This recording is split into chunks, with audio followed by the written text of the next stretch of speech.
Allow me to extend a warm welcome to all the viewers on the internet and around the world. It is sunrise on YouTube, morning on Facebook, noon on Twitter, midday on Threads, afternoon on Twitch, sunset on Instagram, and evening on Rumble. I am your host, the Ancient One, the Bachelor Supreme, the Phantom Menace, he who remains, and the master of the deceptive arts. We are broadcasting live directly from the sanctum of solitude and the citadel at the end of time.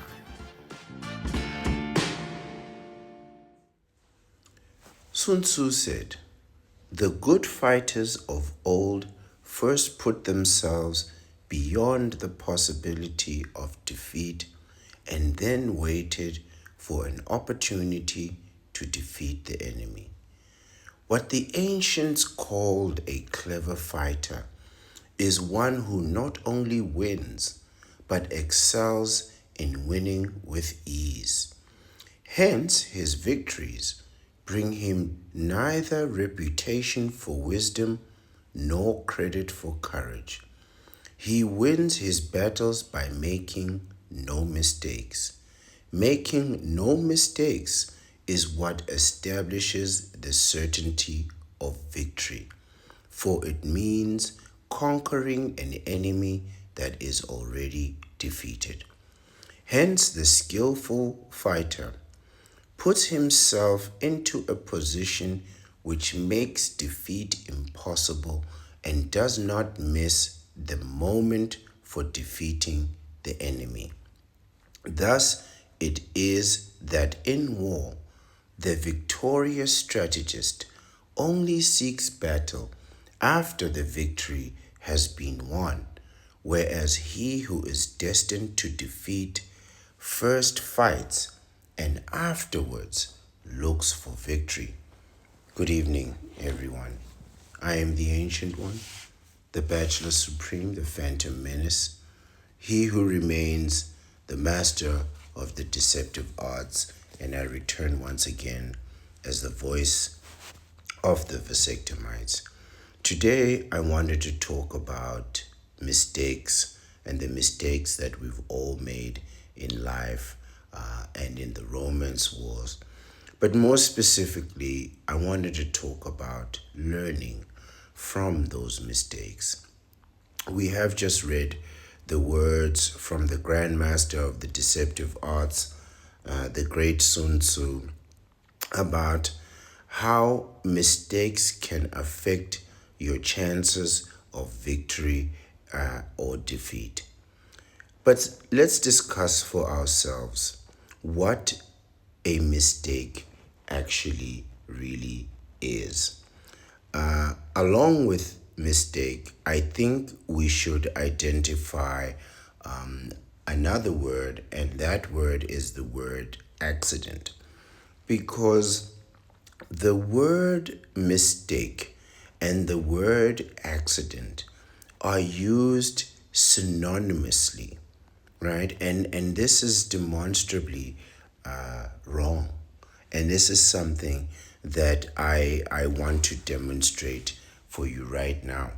You see, the word mistake means or indicates an act or judgment that is misguided or wrong.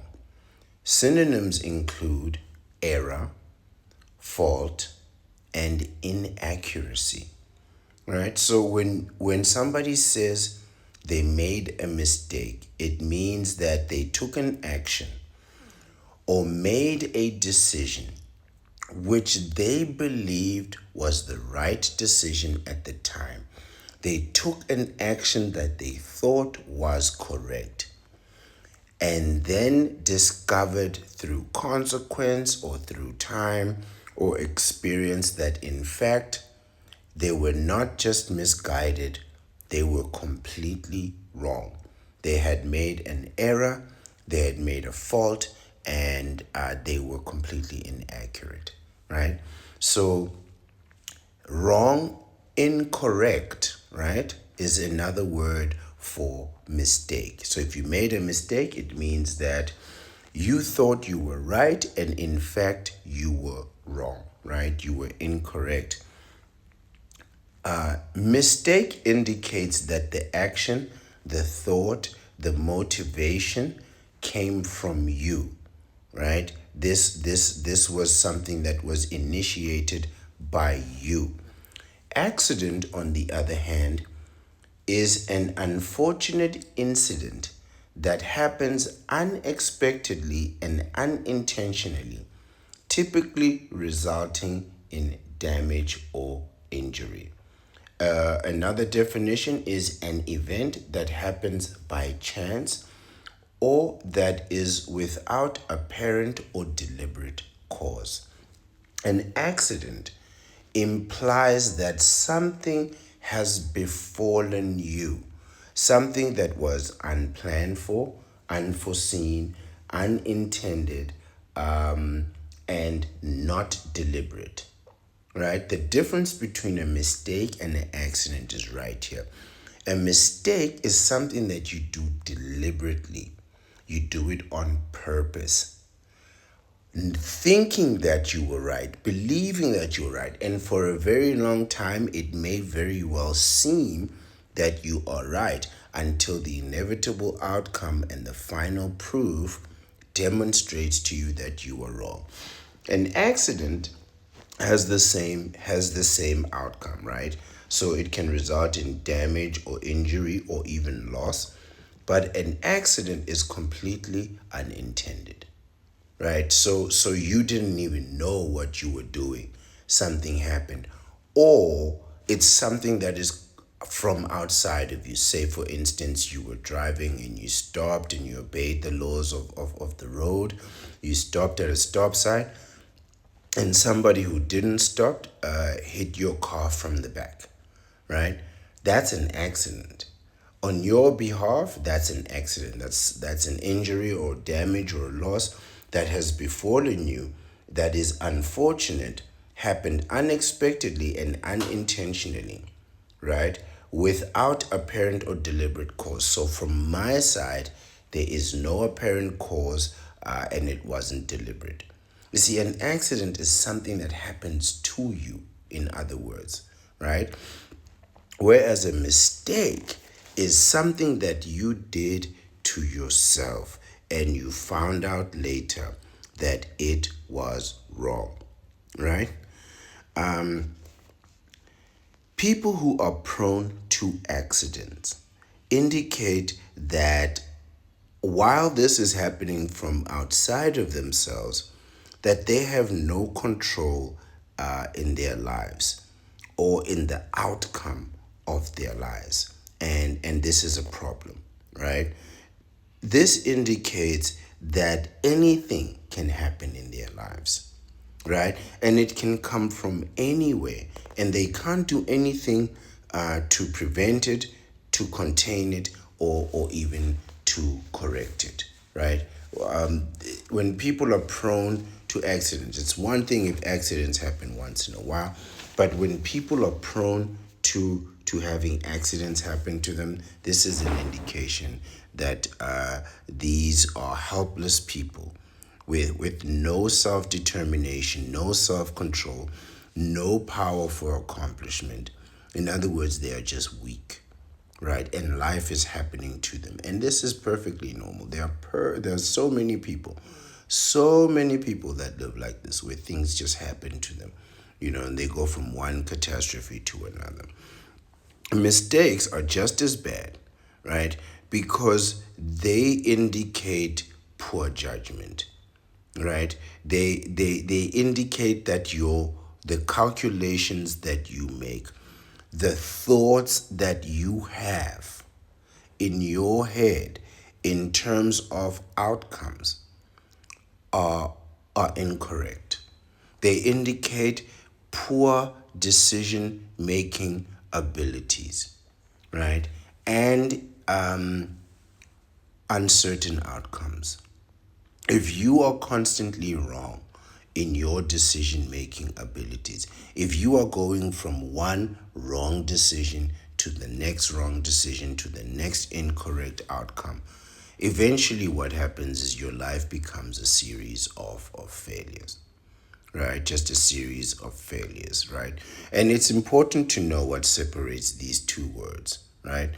Accidents are an indication of incompetence and helplessness, which equate to uselessness, weakness, right? Whereas a mistake is an indication of a lack of intelligence. If you are constantly getting things wrong, it's an indication that you should not be making decisions. This is very simple, right? This is why people who make a lot of mistakes are not allowed to lead. Because when you are leading, you are expected to get things correct. You're expected to understand the process, you're expected to understand the outcome, and you're expected to follow the process correctly in order to get to the outcome. And if the process is not correctly followed, you must correct that. And if the process is wrong in itself, in and of itself, you are expected to correct that. So people can follow the process to the end and not get to the outcome. If people follow the process and do not get to the outcome, it means one, the people are not following the process correctly, or two, the process is wrong. Either way, corrections need to be made. Making a mistake, on the other hand, or being wrong, being incorrect in your calculations and your judgment, leading you always to the wrong outcome, is an indication of personal failure.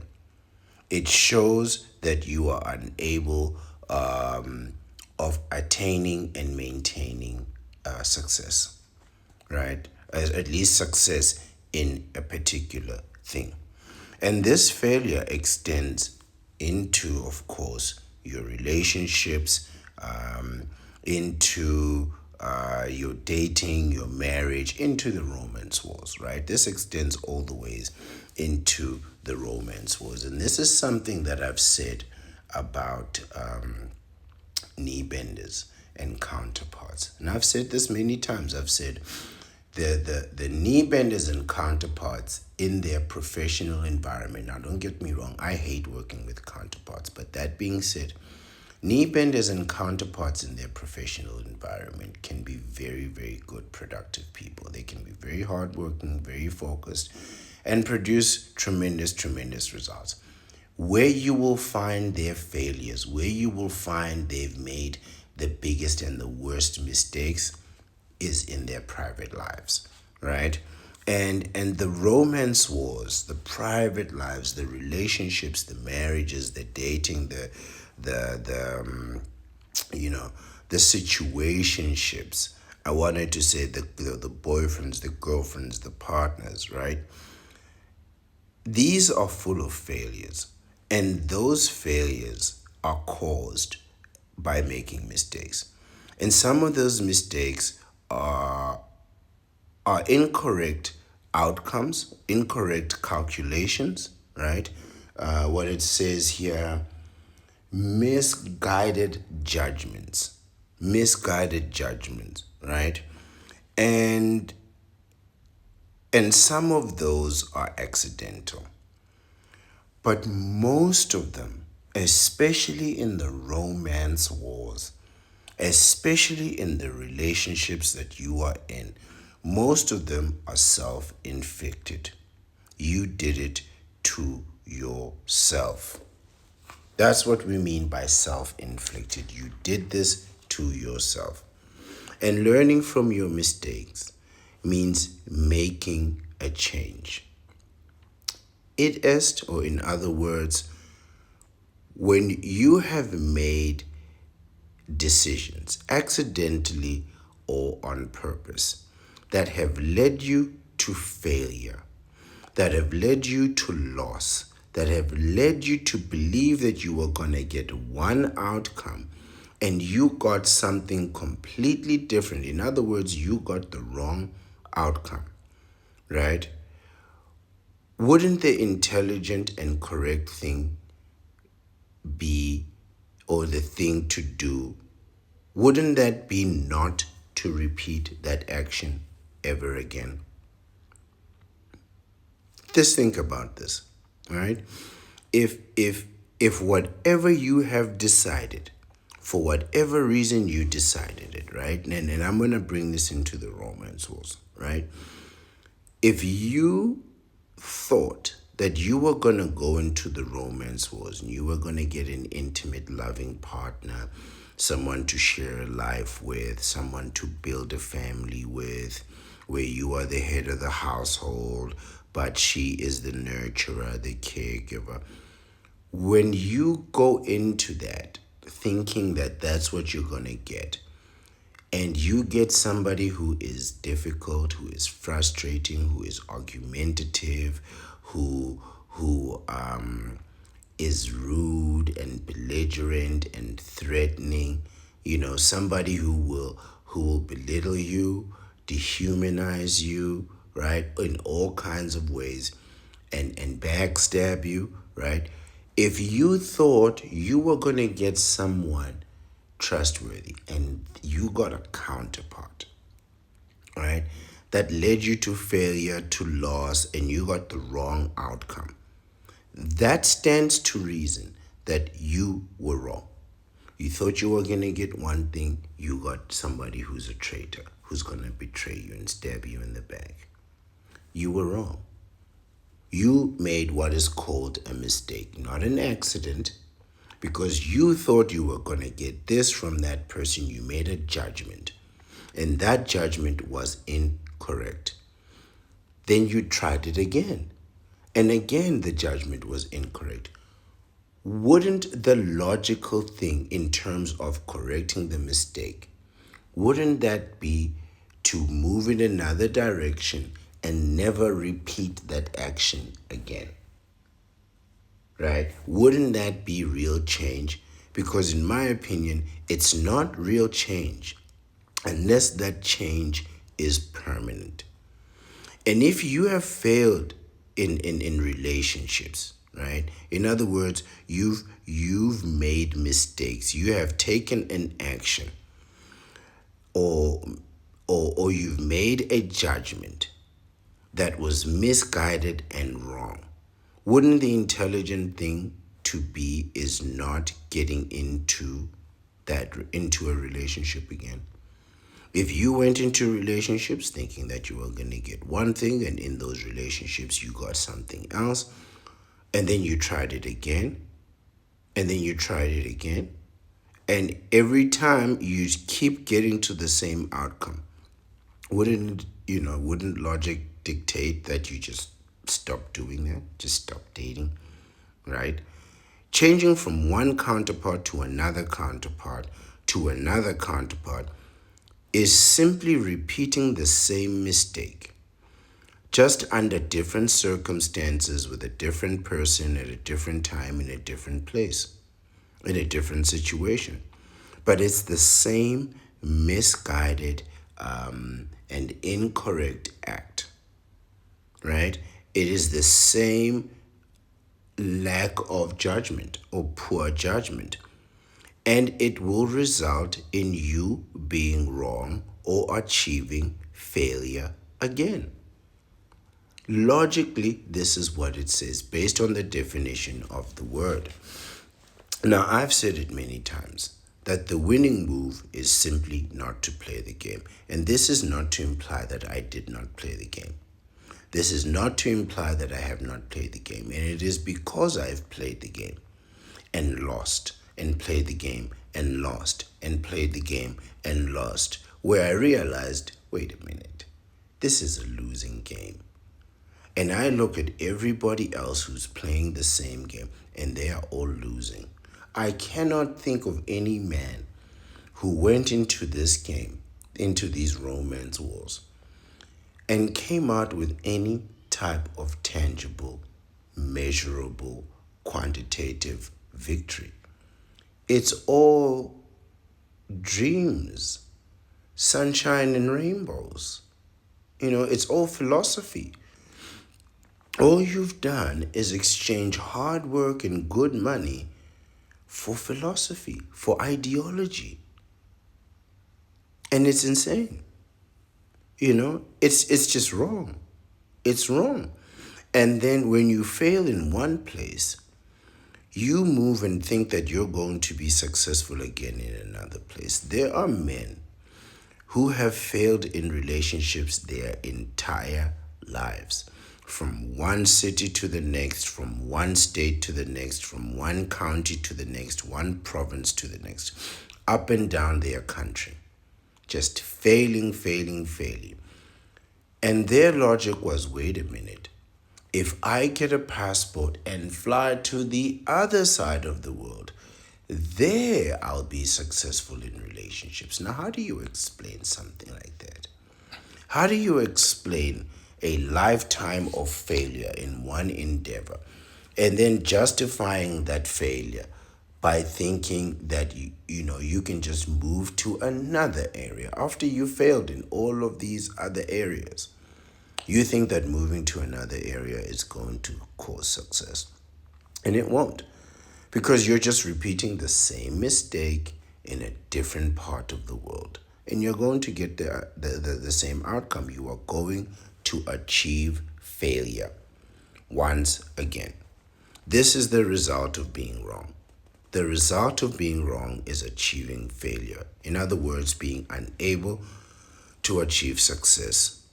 That's what failure is. It's an indication that you cannot be successful in one field or one endeavor. And I said it again, and I'll say it again right now. The winning move is not to play the game. And this is the true outcome that I came to after calculating in my own mind what I would put into one of these romance wars and then what I would get out. As an eager young man, I wrongly believed in the non-stop, incessant, continuous, ubiquitous propaganda peddled by the counterpart and the knee benders.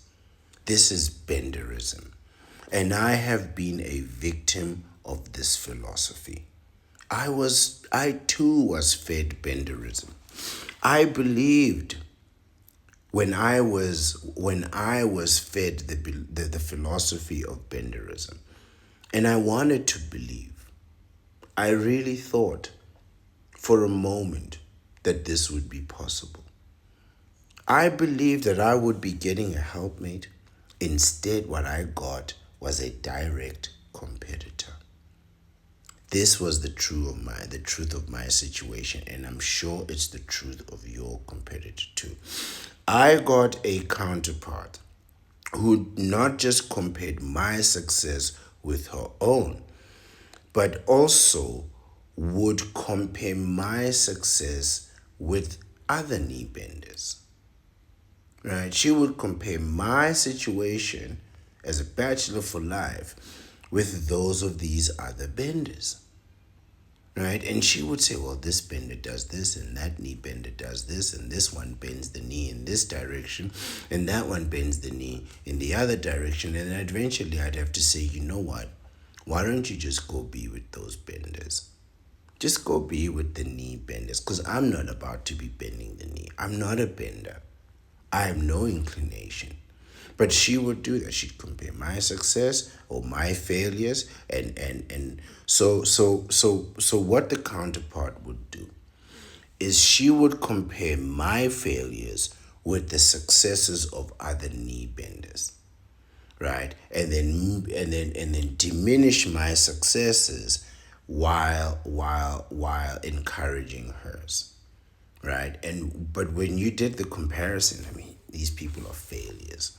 Economic failures, academic failures, social failures, just failures all around. But I thought I was getting, a helpmate, somebody to assist. And it got to the point where she would create imaginary beings out of thin air just to undermine my efforts, undermine my progress, undermine my success, undermine my ambitions. Undermine my goals, constantly undermining goals, making changes where there were no changes necessary. And I believed there would be a sudden growth personal, personal growth, right? I believe that there would also be a growth in like maturity. Like this person would induce me to want to achieve, you know, a better level of mentality. Instead, what happened was we would just end up arguing over meaningless nonsense. I mean, meaningless nonsense. You know, people would argue, the counterpart would say, "Why aren't you talking?" And I'd respond and say, "I have nothing to say." Obviously, I have nothing to say. That's why I'm not talking, you know? And they would take that and say, "Well, this is now a reason for us to have a conflict." And it's like, you're going to have a conflict because I have nothing to say? Why aren't you talking? you know but they believe that it is your job to keep them stimulated, just continuously keeping them stimulated. And you have to keep them stimulated with things that interest them. Like, I don't even know what interests you you know and I also believe that there would be a growth in income, personal income and household income. Instead, it was a drain on my finances, a drain on my patience, a drain on my peace of mind, a drain on my solitude. You know, every conversation always ended up in an argument, and every argument never ended. This is what you get when you're getting these counterparts. This is benderism. Benderism is going to convince you to bend the knee and promise you that you're getting something, and I'm telling you, you're not getting it. I believed I would get a confidant, someone that you could trust, someone that you could plan with and strategize with. Instead, I got somebody who sabotaged my plans, right? And I discovered that if there was anybody in this world gossiping about me, it was this one. In fact, no one gossiped about me more than the counterpart. And you'll find that to be true about you. If your enemies find out things about you, the first person they would go to is your counterpart. And the counterpart will tell them absolutely everything they want and need to know. And again and again, I tried, and the pattern just kept repeating itself. It was one competitor, one saboteur, one counterpart, one person undermining, demeaning, dehumanizing, emasculating, constantly going out. I mean, it's one thing when people, see something, and say, "Well, this I don't like." They would go out of their way to find something, and when there was nothing, they would invent something, and you think, this is hate, man. This is hate. Like, you are going out of your way to invent something to hurt me with. This is hateful behavior. You think, I honestly believe that I was getting love, and I made the mistake. That was the first mistake I made, was believing these goddamn knee benders. I apologize for the strong words. Was believing these unscrupulous, untrustworthy, weak, cowardice knee benders. Only to find out that what they were going through is misery. They bent their knee and submitted to a person who has no capacity for compassion. This is what they don't tell you, is that these people have no skill or capacity for compassion. And the pattern repeats itself again and again and again and again. And the mistake is for you to think the judgment, the error, the misguided judgment is when you think that you can repeat this process again and you're not going to get the same outcome. Now, that's foolishness. That's absolute foolishness. The problem with benders is that while they experience the same thing that I had, you know, they have to deny it. They have to deny the misery and the seriousness of the mistakes that they made, because they made a biological connection with these people. They went and had those kids. They didn't go get that vasectomy. They didn't freeze their sperm. So when it all falls apart, they don't have the option of leaving. They have to stay there and figure this out. And obviously, there's no figuring this out. Obviously, there's no solution for these problems. These knee benders, they made serious mistakes. you know Whether it was dating the wrong person, getting into a relationship with the wrong person, marrying the wrong person, and then getting divorced, or even having kids with the wrong person, right? And they made these mistakes, and then they deny having made those mistakes, because there are consequences for admitting failure. The last thing you want to do is tell the infamous baby mama how much you regret having kids with them, because they'll take you straight to the child support court and file some ridiculous motion. They will file any kind of motion just to get you out of your routine, to get you out of work, to make sure that you're sitting in that child support court for 4 hours just to see the judge for 35 seconds. Judge will come in there, dismiss the whole thing, and send you on your way. You've been sitting there for 4 hours over nothing, you know? And you did this to yourself. You gave people power over you. When you bend the knee, when you have a kid with somebody, when you get married with somebody, when you get into a relationship with somebody and you start divulging information about yourself, good information, bad information, illegal information, what you do is that information can be used to attack you. That information can be used to harm you and destroy you, whether you want to believe that or not, right? And this is why you can't trust these benders, because they made the worst mistakes any man could ever make in life, and they are too proud to admit it. They will deny it to the death. They'll tell you how worth it is to have 6 kids, how the love is so great in the family, how the wife doesn't feel any stress getting 6 kids ready to go to school every day, dealing with these problems every single day. They'll tell you how everybody is so happy until the day they get divorced, right? They'll tell you how everyone is so happy until the wife says, "I'm not happy." Then it's like, well, how could you say that? How could you? Because you're living in delusion. You're living in delusion. Those kids, I say it all the time, your kids are sick and tired of being poor.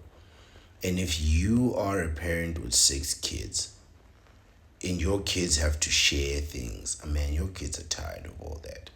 Your kids are tired of all that, right? And today's article is going to hopefully help us look at how we can correct mistakes, how we can learn from our mistakes and correct them, especially when it comes to the romance wars, right? Hopefully, it will help us realize how wrong we truly are about these relationships and these romance wars, and where we can start to right those wrongs. And I believe the first thing that you need to do is to freeze your sperm and then get a vasectomy, and then go ahead and try and play this game under completely different circumstances. So today's article is entitled "Making a Mistake: How to Learn from Mistakes." I think there are 8 points to this to discuss. Yes, there's about 8 points. This article is written by Masterclass. It actually comes from www.masterclass.com. There's the link right there. So there's not actually an author that's been named, so you can't give credit. I think the individual goes by the name Masterclass, so we'll give him that, or him or her, that credit. And it was last updated in on the 13th of May, 2022, not too long ago. It reads, making a mistake is a natural part of life. That's true. If you're like most people, you probably view your mistakes negatively. Indeed, we do. But they allow you to learn about your limits, the limits of your skills, knowledge, and yourself through direct experience. And I say all the time, experience is the best teacher. Experience is the best teacher. If you keep doing the same thing over and over again, you're going to keep getting the same result, right? And that's also the definition of insanity, right?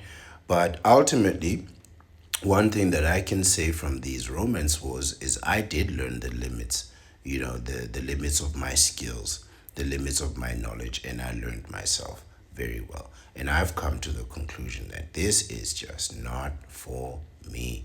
Absolutely not. Dating. As for relationships, I don't even want to get into marriage. Just as for saying, oh, this is my girlfriend, every day I gotta text her, every day I gotta call her, every day I gotta see her, every day I gotta make sure that there's no other men calling or texting or seeing her, or she's not making herself available to other men. By the way, that's how counterparts have all these people in their lives. They make themselves available to them, right? So there's nothing stopping them from just not going to these places, but they go there because they are seeking, guess what? Attention. It says here, learning to handle a mistake gracefully and using it to your advantage is a valuable life skill. This is true. Learning to handle mistakes gracefully, right? In other words, correcting them. And then using that correction to your advantage is a valuable life skill. There's no point in keeping, if you keep repeating the same mistake over and over again. And many of you are just going to start dating again, right? You're just going to start dating again. And that, I'm going to tell you, is going to prove to be a terrible mistake. If you've had one relationship and it didn't work out, the next one is not going to work out either. Because now you have experience of failed relationships. And you know that you could just walk away. And so do they. It says, what are mistakes? A mistake is an error in judgment or action, right? In other words, you are wrong. Error means incorrect. It means you are wrong, right? We've already defined mistake for ourselves. People often make mistakes accidentally due to miscalculation. You see, this is why I wanted to define the word accident and mistake together, because people make this mistake right here. They say you make a mistake. In other words, you were deliberate and wrong, and you made that deliberate action accidentally. In other words, that deliberate action was not deliberate or foreseen. No, no, no, no, no. You were wrong. This didn't happen to you. It wasn't accidental. It wasn't unforeseen, right? It wasn't how an unfortunate incident that happened unexpectedly. You thought you were going to get one outcome and you were completely wrong, right? This is why it's important for us to define words. The meaning of words is something that's very important to me, because I see people using one word in one circumstance, but that word can often mean something very different. Where we see here that the word mistake and accident are actually opposites. Because a mistake is something that you do thinking that you were right, and an accident is something that can happen without any action on your behalf, right? Something completely unforeseen and unintended. It continues to say, maybe you thought you knew something but didn't have all the information, or simply misjudged what you needed to do. See, that's not an accident. You did something, you didn't have all the information. That's not an accident. I'd say that's a miscalculation, yes, but that's not an accident. You simply misjudged what you needed to do. Sometimes mistakes are due to forgetfulness and carelessness. Carelessness. Mistakes are also subjective. What one considers a mistake, another may view differently. And this is where I think many of me and many of the benders disagree. The knee benders. I think, the winning move is just not to play the game, right? I think if you play that game, you are going to lose. I've played that game and I've never won it. And I'm a person who keeps score. I don't know, whatever it is, 60, 70, 80, and oh. Whatever the number is, 5, 6, 7, it is whatever that number is, and it is zero victories. I am getting whipped out here. When they say you are getting they are mopping the floor with you from pillar to post, corner to corner, coast to coast. That's what they're doing. They're just flipping me from place to place. I'm getting destroyed out here, personally, right? I don't mean that like in a literal way, because I'm out of it. But I just get to the point where I'm just not winning nothing. I'm not winning financially. I'm not getting the support I want. I'm not getting, and I keep giving and I keep giving and I keep giving. I cannot tell you how many things I've bought for these people, and got nothing in return. But the knee benders, they think that when they keep giving and giving and giving and receive nothing but humiliation, disrespect, betrayal, backstabbing, they think that it's worth it. And these counterparts, let me tell you something, man. These counterparts don't respect you. They laugh behind your back. The day you see you buy a counterpart something extremely expensive and you see them laugh about it, it's gonna hurt you more than if you catch them betraying you. Because you're gonna realize that this is personal and inherent within them. It's one thing if you think they're doing it to impress other people and you think, okay, fine. You know what, maybe it's peer pressure. But when you see them doing it by themselves with nobody pressuring them, you're gonna realize these people don't love you, man. They hate you. They hate you. Whether they need you or not is one thing, but there's no love there. There's no love there. You're just being exploited. You just don't know you're being exploited, right? That's the thing. You think that just because you volunteered, it's not exploitation. You can volunteer for exploitation, right? You can later realize, wait a minute, I'm being exploited here, and people will say, yeah, you volunteered.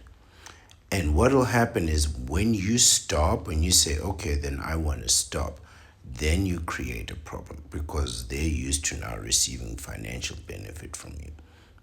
And you remove that financial benefit, you're probably going to get sued, right? You're probably going to get sued. And this is the thing that me and the benders don't agree on. I don't agree with being exploited, because I know what exploitation is, and I don't think benders really know what that means. But let's continue. Okay, yes, we already read that top part. Why is examining our mistakes important? Because mistakes often have shame attached to them. You might want to put your blunder behind you as soon as possible and move on. But mistakes are inevitable. I mentioned pride before I started reading this. And perhaps it's not so much pride, it's the shame. There, there is, online.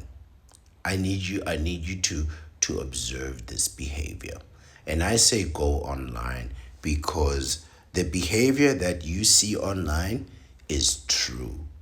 What you are seeing online, especially with like people's private accounts, not business accounts, that kind of thing, like individual people's accounts, people are sharing their true feelings in these posts. And I'll tell you why, and why I believe them.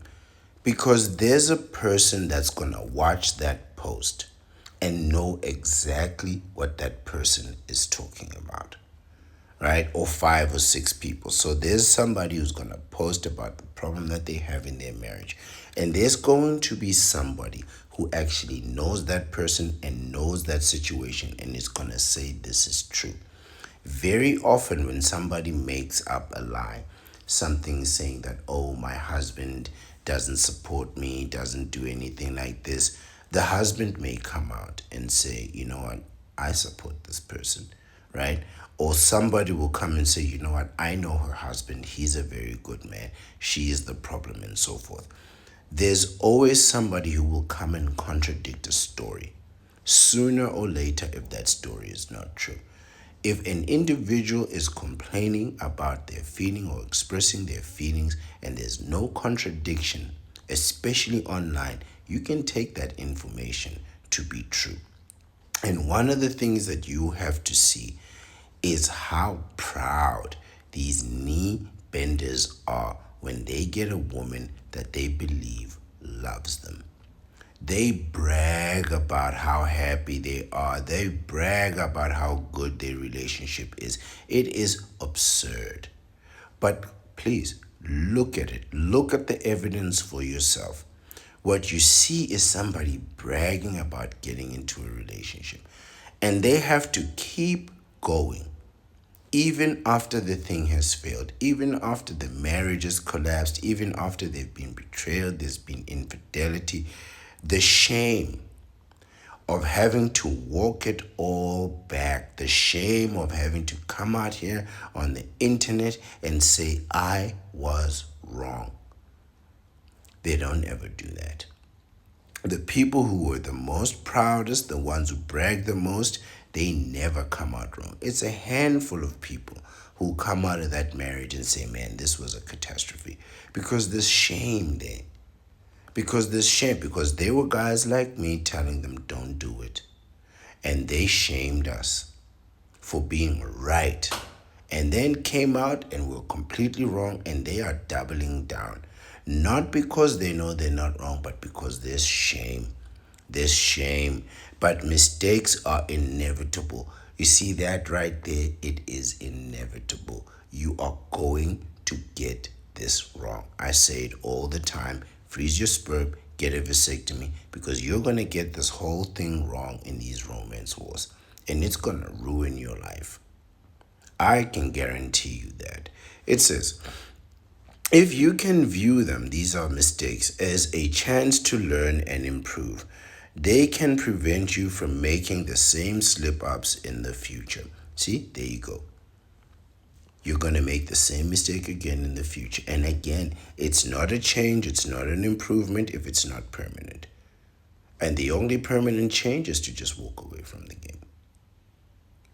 Walk away completely, right? No dating, no relationships, no commitment, no cohabitation, no commingling of funds. The 3 C's of the bachelor life.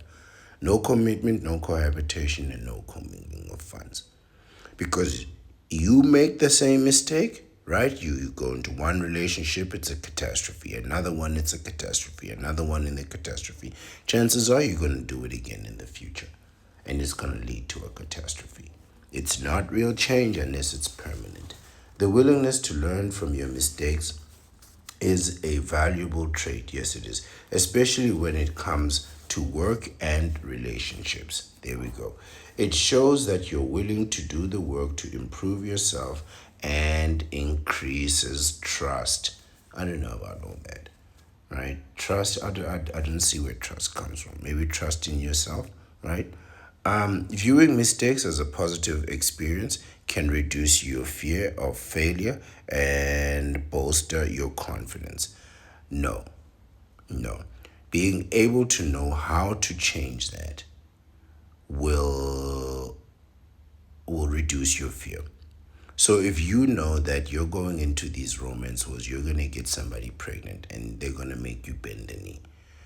Knowing the solution is going to reduce your fear. Knowing you should freeze your sperm and get a vasectomy will reduce your fear and and bolster your confidence. Only a complete change, only a true, complete, and permanent change can make a mistake a positive. After having failed so many times in these romance wars and realizing that if I had gotten one of these people inseminated and pregnant, people that who I to date no longer speak to and want absolutely nothing to do with, I would have been stuck with a person who right now I cannot stand. And the only good thing about the ending of that relationship is that I don't have to be in that person's life to hear them tell me about how the end of the relationship affected them. You know, it ended and they were affected. I was affected. Everyone was affected, and that was it. Everyone has to go deal with how they were affected, right? And every time it ends, you get affected. It ends, you get affected, right? But ultimately, again, if you're not going to change things, then all you've done is be stuck in the same pattern again and again and again and again, right? And you're just gonna keep making the same mistake again. But knowing that after I'd made those mistakes, I went got that vasectomy. I went and froze that sperm, right? The fear of failure in the romance wars went away completely. And now I'm filled with nothing but confidence. Even if I did go back into the romance wars, which would be a complete waste of my time, I would go there under completely different circumstances, and it would probably fail. It would probably fail very, very soon, right? Because I really, really couldn't care less. It says check out these tips from various masterclass instructors on how to deal with failures. So let's check them out. It says how to learn from mistakes. Learning from your mistakes requires a certain amount of self discipline that comes along with self control, but it can improve many areas of your life. Here is a step by step guide to learning from your mistakes. Well, let's see what they say. Acknowledge your mistake. Oh, glorious. Right from the start, I agree. You need to learn to acknowledge that relationships are not working for you. Listen, if you've had 5 failed relationships, that's enough of a test run for you to know as an individual relationships are not working.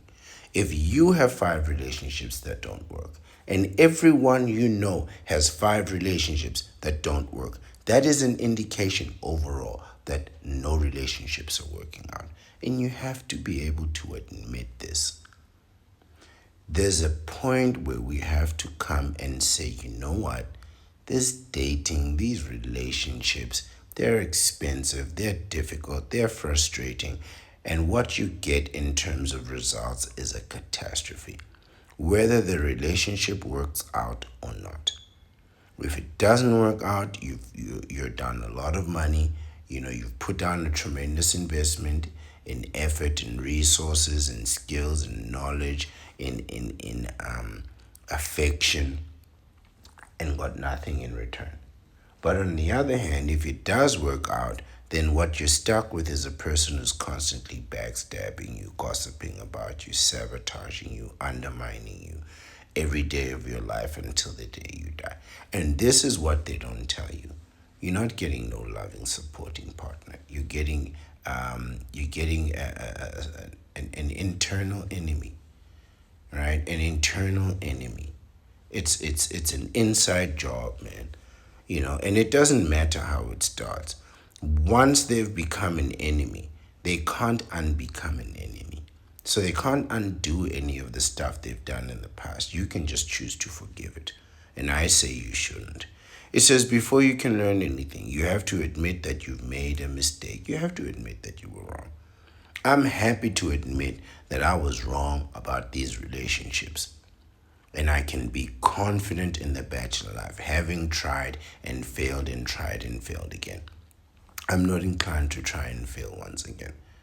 Really, it's a bad score. Like if you have 100% loss in any field or endeavor, as I do in relationships, it just stands to reason you're just not good at this stuff, man. If you were good at relationships, you'd only need one or two to lock it down. But now you're on relationship number 25 in 20 years. You've had more relationships than you've had years on this planet. Just think about that, man. That's failure. That's failure, right? If you need to apologize to someone for your mistake, do so professionally. Otherwise, you can just ignore them.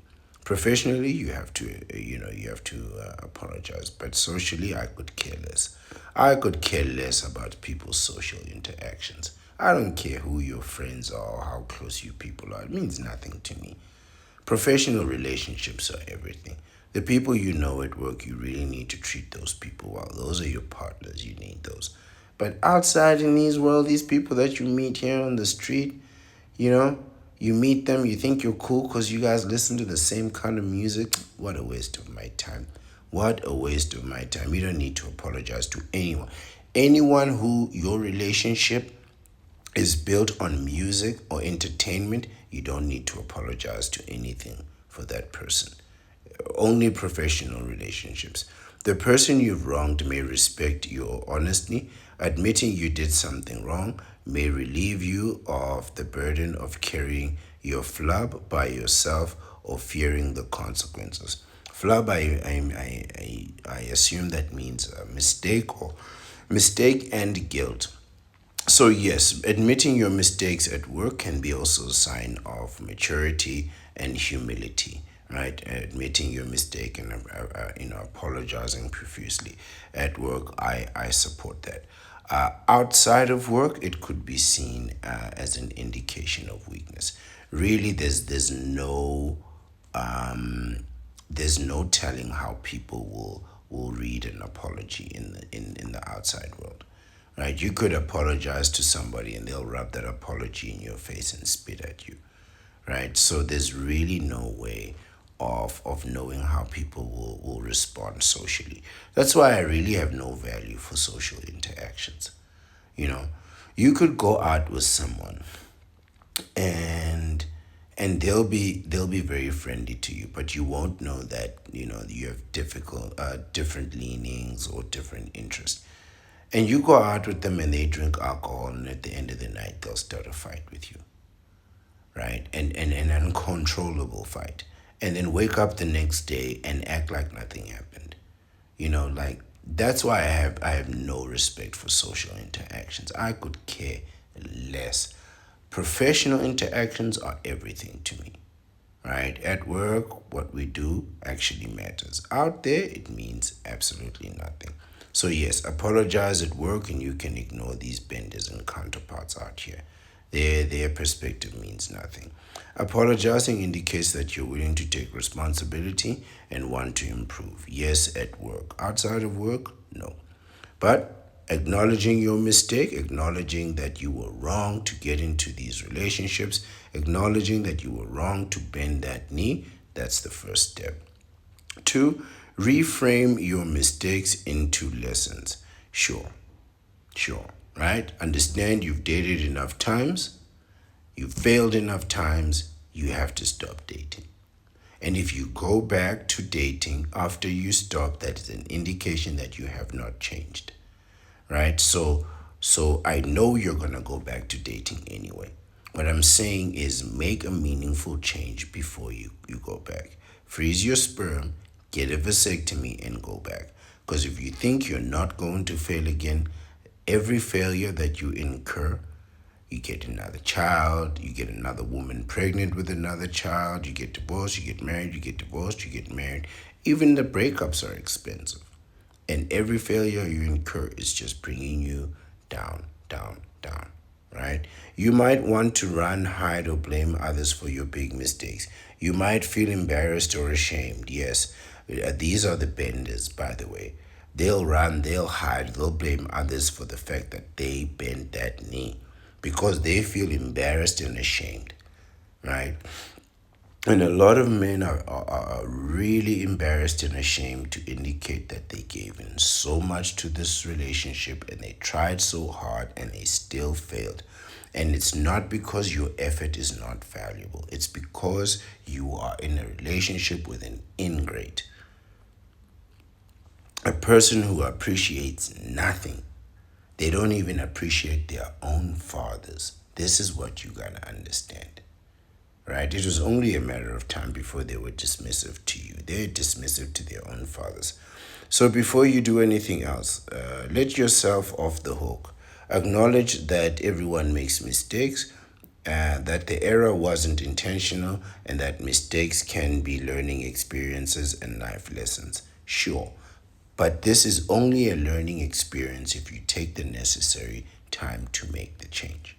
If you don't make those changes, you don't freeze your sperm, get a vasectomy, that means you haven't learned anything. That means you just received the punishment without the lesson. And you're going to keep receiving the punishment without ever actually learning the lesson. You keep dating, you keep ending up in these romance wars. You're going to keep receiving the punishment without learning the lesson. Learn to embrace mistakes and shift your thinking into a place of wanting to discover ways to improve and prevent them from happening in the future.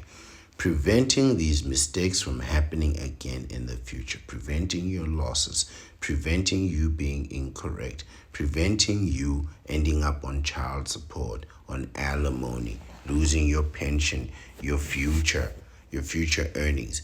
These all come from not making mistakes. Right? These all come from messing from not making mistakes. Sun Tzu says, hence the skillful fighter puts himself in a position which makes defeat impossible and does not miss the moment for defeating the enemy. You have to put yourself in a position that makes defeat impossible. And that, to me, is simply not playing the game. Right? The winning move is not to play the game. Analyze your mistakes, take deep breaths, step back, and examine what caused the mistake. Yeah, what caused the divorce, the marriage, what caused the tragic breakup, right? What caused the domestic incident, right? The relationship, right? Bachelors, I'm sitting here in the sanctum of solitude. Never had one single domestic incident, not an argument, not a fight, not a disagreement over chores, not nothing. Not nothing. Every other place where you find a counterpart is nothing but conflict. So you ask yourself, what is the cause of this mistake? Right? What is the relationship the cause, or is it because it's a bad relationship? And if it's a bad relationship, where are the good ones? Demonstrate where the good ones where both parties are fully content and nobody is wants for nothing. You know, these relationships are causing the problem. This is true. This is true. You can't have a bad relationship if you're not in a bad relationship. It says here, ask yourself, what were you trying to do? What went wrong and why? Perfect. What were you trying to do? You're trying to get a helpmate, you're trying to provide and protect, you're trying to be the leader of the household. Well, what went wrong? Everything went wrong. And why? Because you're dealing with a counterpart who, quite frankly, hates you. They say, oh, we just see things differently. Yeah, she doesn't like you. Nobody who likes you sabotages you, demeans you, undermines you, gossips about you, right? You're just a cheap entertainment, and that's terrible. That's terrible because you're spending real money on someone who, quite frankly, just doesn't, isn't worth it, you know. And if they were, then again, I ask the question, why hasn't any of their fathers come and said, hey, bring my daughter back? There's not a single, if you marry a counterpart, I can assure you, you will live your entire life, and their father will never, not for a single day. You ask any married man, has her father ever come to you and said, bring my daughter back to me now? I want her back in my house, back in my life. Never. It has never happened. And simultaneously, there's not a single father on this world who doesn't want their daughter to get married. They don't mind if she gets divorced. They could care less about she gets divorced, but they want her out of her house and in another man's house. What they don't want is to have her in the streets, because that's a problem all on its own. So the streets are not an option. So what they'll do is they'll try to put her into your house. And once she's there, they're going to make sure that you keep her there. Now just think about that. If this is so valuable, then why has nobody come to fight you for it? If this is so valuable, your marriage, destroys itself, it implodes in on itself. There's rarely somebody coming out there. Even the benders that are having, affairs. None of these benders are saying, hey, let me take your wife. Let me be the man in her life. Not even her father wants her back. So, you're asking yourself what went wrong. That's what went wrong. Understanding how it happened will help you make different choices in your future so similar mistakes don't happen again. You need to just stop dating and stop getting married. I promise you this is the solution. Like, monk mode is all good and all, but ultimately, monk mode is just going to get you back to where you don't want to be. Freeze your sperm, get a vasectomy, and then for those that can, just stop dating. You can find other ways to engage with counterparts if you choose to. But ultimately, you cannot tell me that having had so many failed relationships, that getting back into another relationship, getting back into another marriage is the best thing of all. Absolutely not. And I'm speaking as somebody who's never been married, but I've been in relationships, and every single one of them has failed. It's not a question of, well, how many have you tried? It doesn't matter how many I try. They all fail. They all fail, and yours will fail too. The question isn't really whether it will fail or not. It's really a question of how much are you going to lose before it fails? Like how much are you gonna have spent? They worked it out. I think it's almost something like $100,000 over the course of dating. Like, it's a tremendous amount. How much money have you spent on dating? How much are you going to lose before it ends? Because the ending is inevitable. Number 4 is ask for help. Sure, I guess. Depends on who you ask for. If you ask these knee benders for help, you're just going to get yourself into trouble.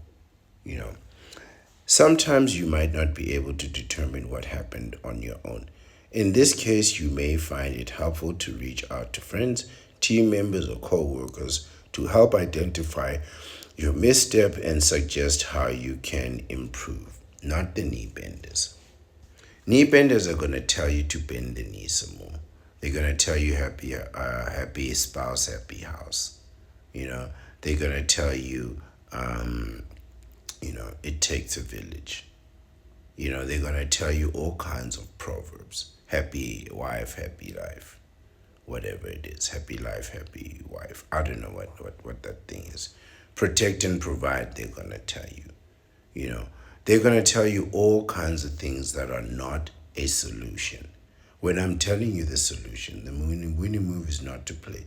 If you're in a relationship and your relationship is falling apart, it's not going to stop falling apart until it falls apart. I've never seen people go from happy to sad to happy again in a relationship and remain happy. It always goes from happiness to sadness, and it stays in misery. And this is what you're going to do to yourself, right? And you ask these benders for help, all they're going to do is tell you to bend the other knee. Now you're on both knees, and your chances of standing up are none. They're just going to make you compromise and capitulate. which is going to embolden the counterpart to act worse and more foolish, right? This is why these people get kicked out of their homes. You think, oh no, they're just organizing a wedding for her. No. The father's willing to pay for her to go. And once she's gone, he doesn't want her to come back. You know?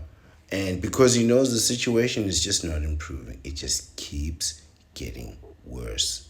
That's all they do. They get worse, they get worse, they get worse, and then you send them off to somewhere else. And they get there and they act belligerent, they get worse, and then they have to be sent on to somewhere else. They may have experience with their own mistakes that they can pass on to you.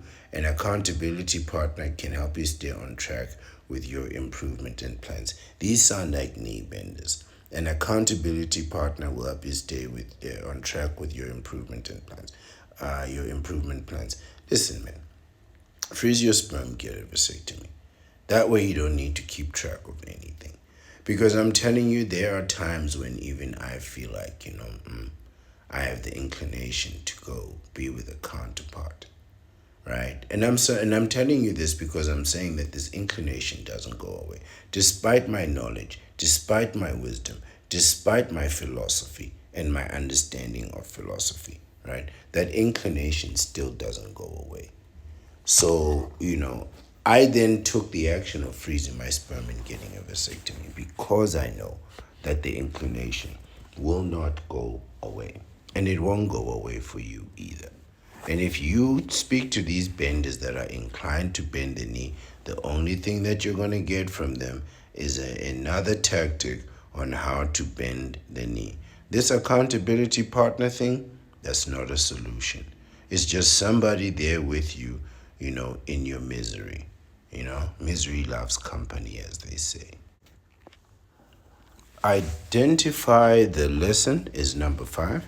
Identify the knowledge, skills, or tools required to avoid repeating your mistake is the key to improvement.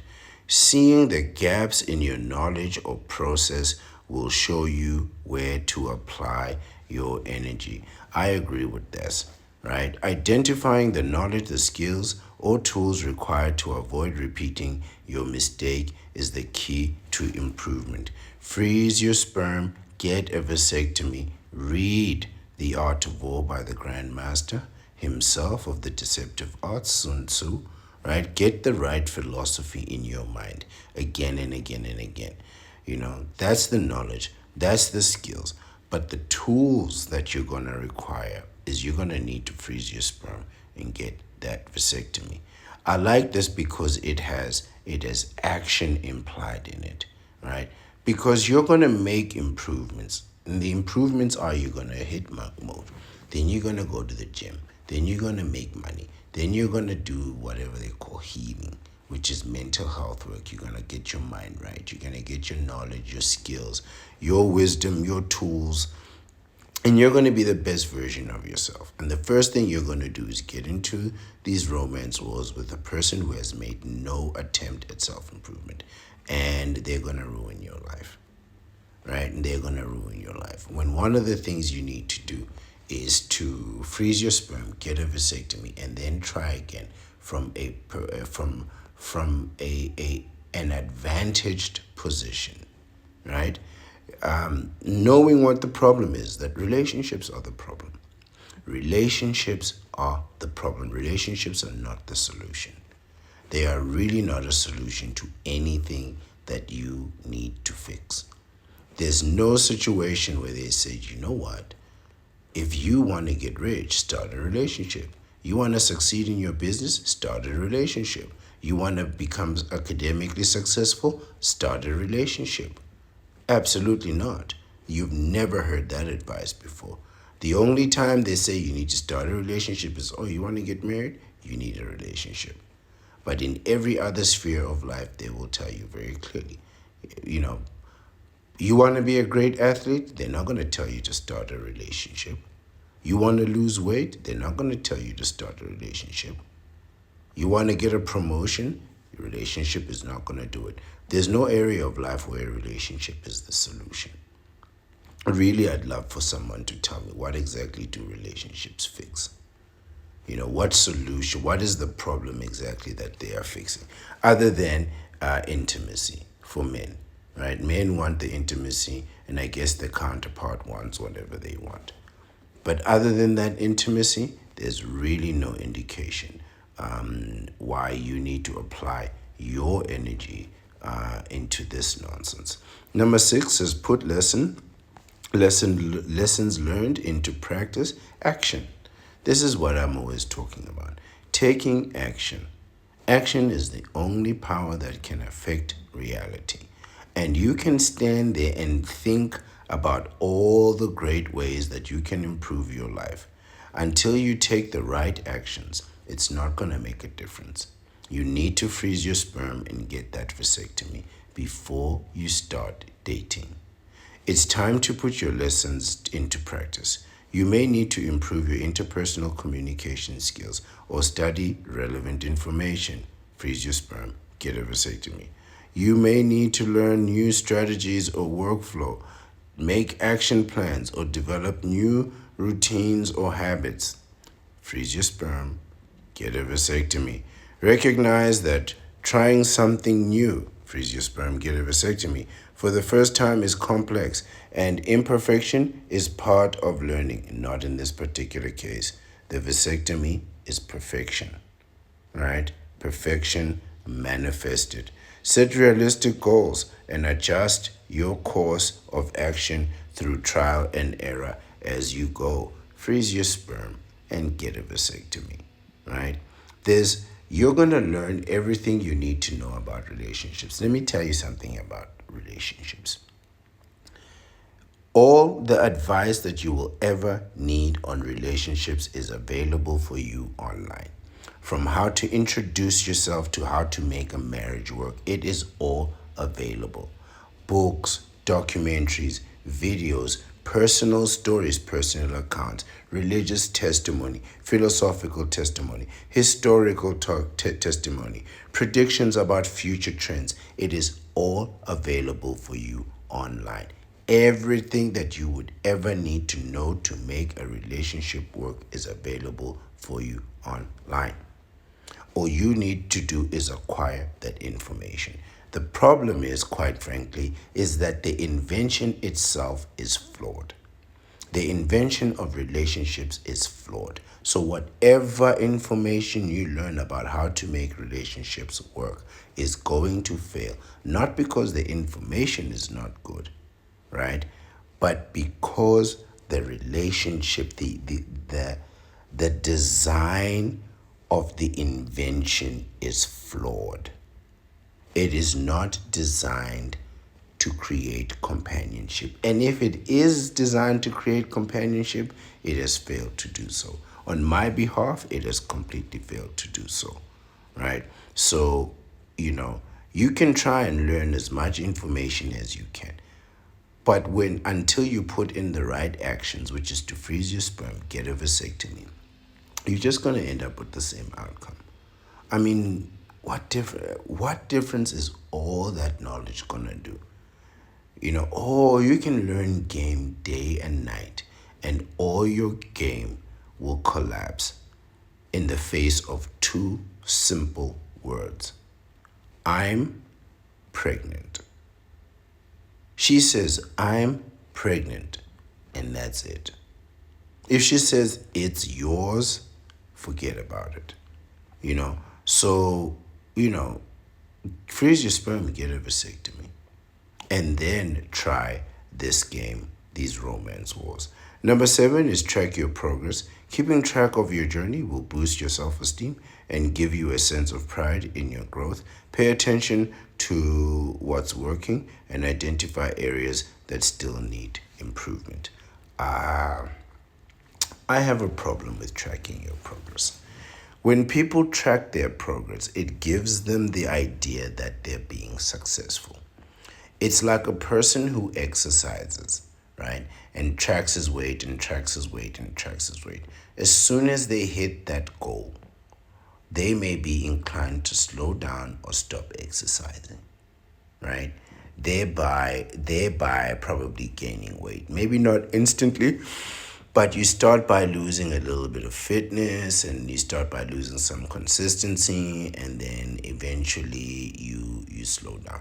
Now, don't get me wrong. There are days like I know I'm running 10Ks a day, right? So I've seen people who are looking very, very good and very healthy running almost half that, and sometimes I wonder, man, shouldn't I decrease, because sometimes you get really tired. 10Ks can really tire you out. Even right afterwards you can feel it. Like 5Ks you might still have some energy left over, but after 10Ks you have nothing. And there are days where I'm just genuinely tired, and on those days I'm not running, right? Like my legs are sore, my back is tired, my head is heavy, I feel sleepy, you know. And on those days when I don't run, I'm usually in bed early as an indication to show me that I actually really am tired, you know. But but the reason I say that is because there are moments when you plan to run, you plan to do an exercise and an activity, but due to like natural physical exhaustion, just the condition of the body, right? You might not do that. And you might take a break today and then continue tomorrow and so forth. Now, the same or similar thing can happen when you are trying to discipline yourself, having learned from mistakes. It really doesn't take much for you to fall off your progress. What do I mean is that so you can have a tremendous run in monk mode, right? And then walk into an elevator and meet the love of your life. I mean, the real love of your life. Beautiful, gorgeous, young, share a lot in common, all the things. She's unbesmirched, she has no debt, she's been to Harvard, she's done all the things that you want, and she's still unbesmirched. Fantastic, right? And you'll meet that person, and there goes your monk mode. There goes everything you've learned, all your discipline. And now you've just met a wonderful person who, in a few years' time, you are going to hate and never speak to them again. When you should have got a vasectomy, right?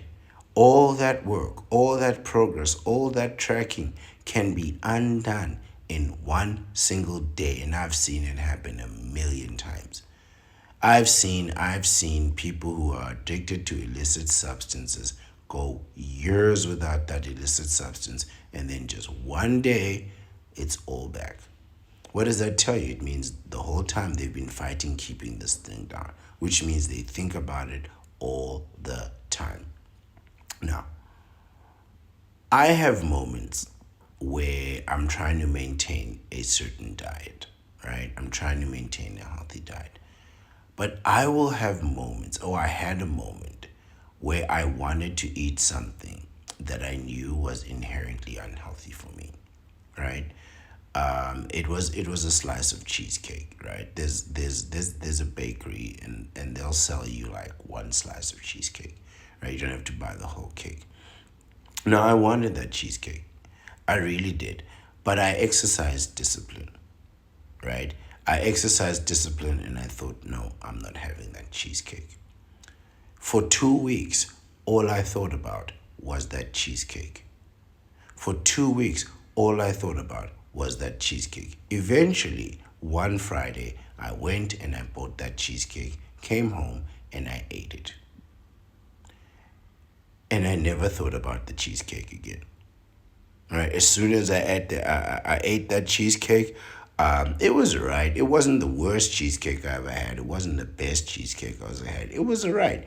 And as soon as I had that cheesecake, I didn't feel the need for cheesecake anymore. In fact, I don't, I don't really care. Right? And this is the thing with tracking your progress, right? Keeping you on track of your progress is just keeping you thinking about this thing over and over and over and over and over again. And eventually you just do it. Right? And now the irony is that, I was in monk mode, and I came out of monk mode, right? Same thing with the cheesecake. I came out of monk mode, got into a romance wars. It was so terrible. It happened so quickly that I was like, okay, there, I'm out. I don't need to see this again, right? But I had had my vasectomy. And I know that perhaps if I hadn't had a vasectomy and I went back into the romance wars, I may have gotten that person pregnant and be stuck with them for the rest of my life, right? So it's like the cheesecake analogy, and I'll say this also for people who who've had problems, struggles with illicit substances. This is not a dare, and it's not advice. But what you may find, right, is that if you are a person, let's say you're a drinker, right, and you've been craving drinking for so long and disciplining yourself, you may find that going out and having that drink, right, is the thing that stops you from having drinks forever. Now, it could also be the thing that brings you back.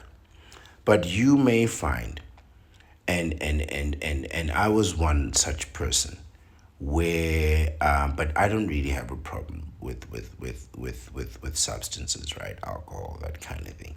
So I don't really have a problem with alcohol. But the last time I did have alcohol, I hadn't had it for a very long time. Years I hadn't had it. And I had that inclination again. Oh, yeah, let me try it. Let me try it. And so I went out celebrating life with a group of people. And it was all right. But to be fair, I didn't enjoy the drink. So I didn't enjoy the taste. I didn't enjoy the effect. It made me vomit. It made me all kinds of things. And then I was sick for 3 days thereafter. And I thought, no, no, why did I do this to myself? I could have gone out. I could have celebrated life. I could have done all that, but I didn't need the beverages. I could have had something with 0%. I could have had a cup of tea and be better served, right? But having had that last one, that was the memory that just keeps me saying, and if the inclination comes, which it hasn't come since, and it's the same thing with the cheesecake. I haven't had an inclination for cheesecake ever since, and I may have another cheesecake, but I won't have another drink. No, it's just not happening. I'm not even interested. But that last one confirmed to me that my instinct was right all along. That last cheesecake confirmed to me that I'm not really getting anything from the cheesecake. I'm not getting the taste that I want, not getting the flavor, I'm not getting the satisfaction that I thought that I would get. And I also didn't get the effects that I wanted from an entire night of consumption, right?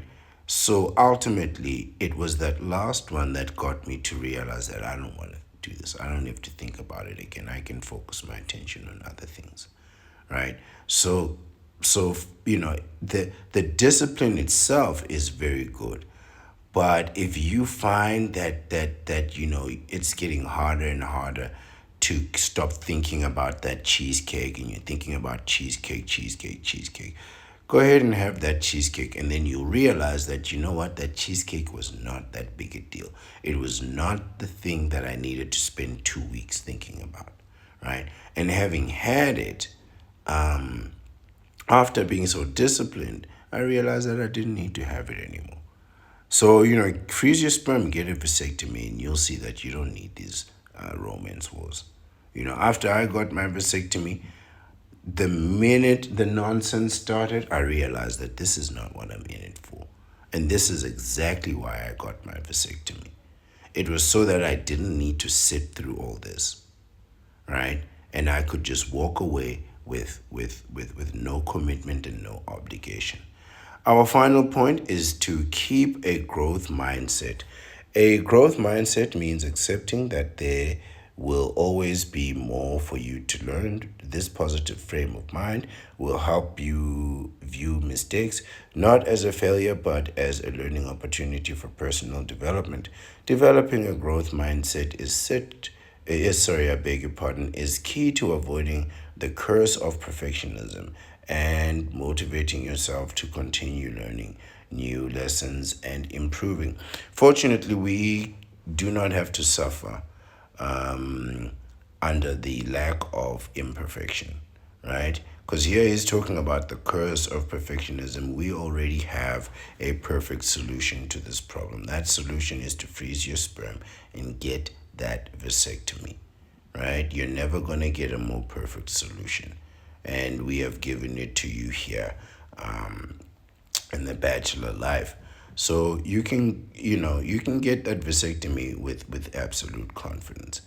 But ultimately is if you are going to identify problems and what problems are and where they are, you need to look directly into your relationship and see, is the relationship in itself, in and of itself, is it a good thing or is it a bad thing, a negative thing, a liability? Is it a problem? Is it a mistake? Have I made a mistake? Have I made an incorrect judgment? Have I taken an action, made a judgment that is misguided and wrong when it comes to these relationships? And if you ask yourself that question honestly, I'm sure your answer will be yes. Then the question is, how do you fix it? You fix it by making a change, a permanent change. And since I know in earnest that you will not be able to deter yourself or keep yourself away from the counterpart, I do not suggest not dating at all. I know I just spent an entire hour and a half criticizing dating, but the truth is, not dating is not an option for many men, right? This is a fact. For me, I dated, I hated it, dated, I hated it. Now I'm just completely out. I'll find another way. I'll figure it out for myself. But what I won't do is make myself suffer, right? But for many of you, you actually like the process, the hunt, the chase, the rewards, whatever those rewards might be. I want you to consider that you can play this game from a position of advantage by freezing your sperm and getting a vasectomy. On the one hand, you cannot get a woman pregnant the traditional way. On the other hand, you've got 100 million minimum. If you go once to freeze your sperm, you get 100 million sperm. If you go 10 times, you've got over a billion sperm, right? So you can easily freeze 500 million sperm, right? Three or four of these opportunities. And you can still have kids, as many kids as you want, healthy kids, right? And you can still enjoy whatever interaction socially and otherwise that you want to enjoy.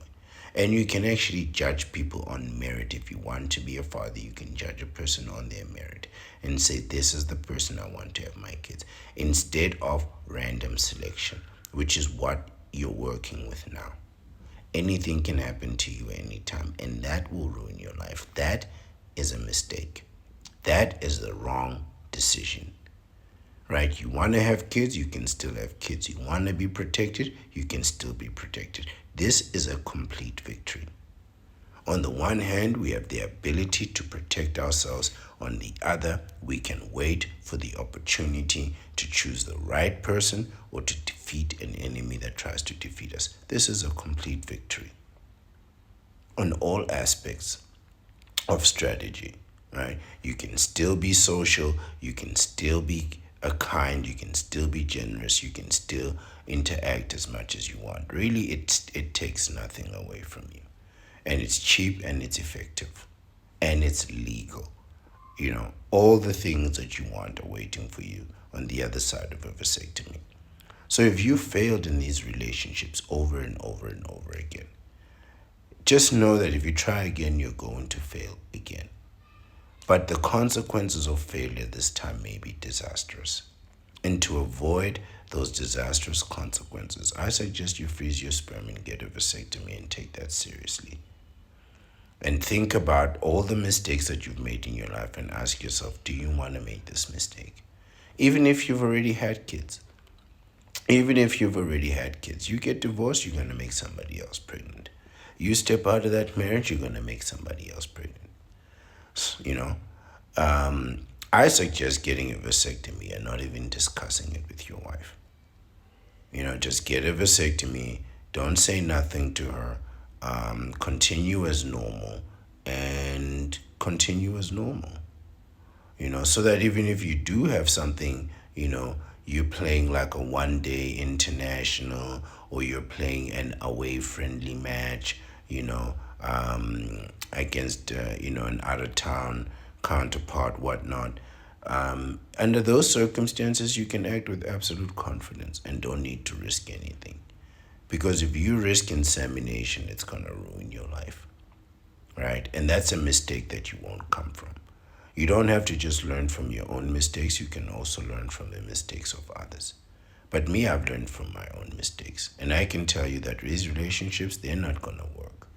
They're really not going to work, right? But think of your own situation, make the calculations, right? Whatever calculations you make, whatever the outcome is, just make sure it lands you at your urologist's office ready to get that vasectomy after you have frozen your sperm.